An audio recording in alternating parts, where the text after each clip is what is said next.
इस गंगा जी के विश्व प्रसिद्ध हर की पौड़ी ब्रह्मकुंड के पावन तट पर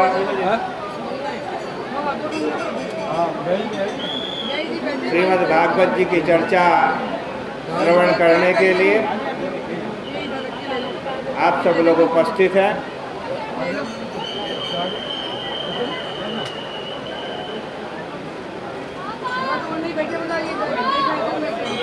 यही सबसे बड़ा पुण्य है। आप बहुत दूर से आए, तीर्थ यात्रा करते हुए आए,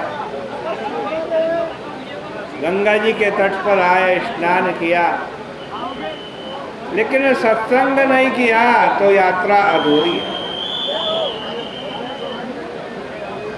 ये तीर्थ जो होते हैं ना, ये भगवान का स्मरण दिलाने के लिए होते हैं।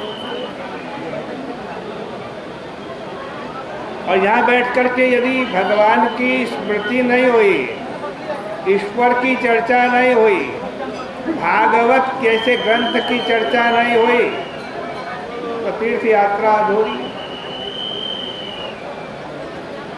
हम श्रीमद् भागवत जी की कथा सुना रहे हैं प्रत्येक अध्याय की। यहाँ नाच गाने की बात नहीं होती है और इधर उधर की बात भी नहीं होती, यहाँ शास्त्र की बात होती है। हम पंचम स्कंद में पहुँचे हैं। इस पंचम स्कंद में स्थिति का वर्णन है। भूगोल, खगोल, स्वर्ग, नरक, ये सब जिसके आधार पर स्थित है और इन सब में जिसकी पूजा होती है वो भगवान है। इसके भिन्न भिन्न प्रसंगों में लौकिक, पारलौकिक एवं अलौकिक स्थानों तथा उनके स्वरूप, स्थिति आदि बातों का वर्णन है। पहले लौकिक स्थिति किस प्रकार भगवान के आधार पर है, इसका वर्णन करने के लिए यहाँ प्रसंग आरंभ होता है। राजा परीक्षित ने सुखदेव जी से आज प्रश्न किया, पूछा, ये सुखदेव जी, अपने पिता,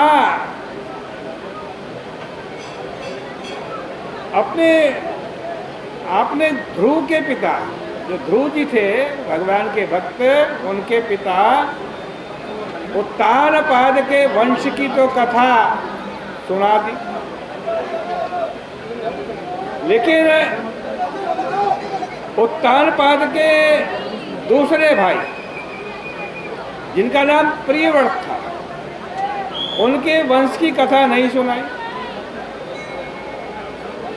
वे बहुत दिनों तक नारद जी के आश्रम में रहकर भगवान का भजन ही करते रहे। उनके जीवन में मुख्य वस्तु भगवान का भजन ही था।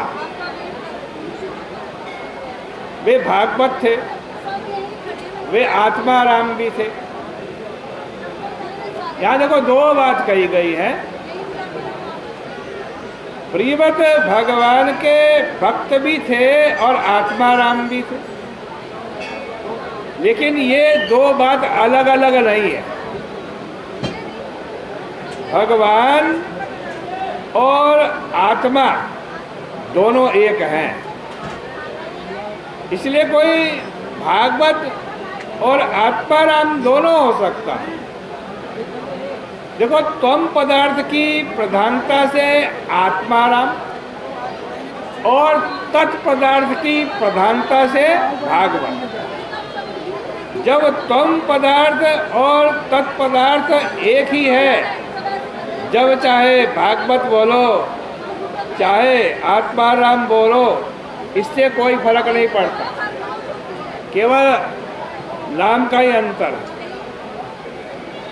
यहाँ आशय यही है कि घर में जब आदमी फंस जाता है तब उसको घर से हार करके रहना पड़ता है।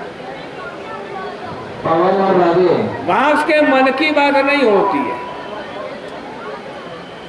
फिर प्रियव्रत हर गृहस्थी में कैसे रहें, क्योंकि वहां तो कर्म बंधन है, पराजय है। जो लोग मुक्त संग हैं, महापुरुष हैं, उनको घर गृहस्थी में रहने का आग्रह भी नहीं होना चाहिए। भगवान के चरणाविंद की छाया में परमानंद का अनुभव करने वालों की रुचि कुटुंब में नहीं होती, घर गृहस्थी में नहीं होती। फिर यह कैसे मालूम, यह कैसे संभव हुआ कि प्रियव्रत जैसे भक्त घर गृहस्थी में भी रहे और कृष्ण में भी उनकी अच्युत बुद्धि रही। परीक्षित कह रहे हैं, सुखदेव जी मेरे को इसमें बड़ा संदेह है, कृपया इसका निवारण कीजिए। देखो, ये श्रीमद् भागवत साधारण ग्रंथ नहीं है। श्रीमद् भागवत परमहंस संहिता है। इसमें प्रश्न और उत्तर किस प्रकार के होते हैं, यह ध्यान देने योग्य है। परीक्षित जी अपने प्रश्न का समाधान भी करते जाते हैं और संशय भी प्रकट करते रहते हैं। अब सुखदेव जी महाराज परीक्षित के प्रश्न का उत्तर दे रहे हैं।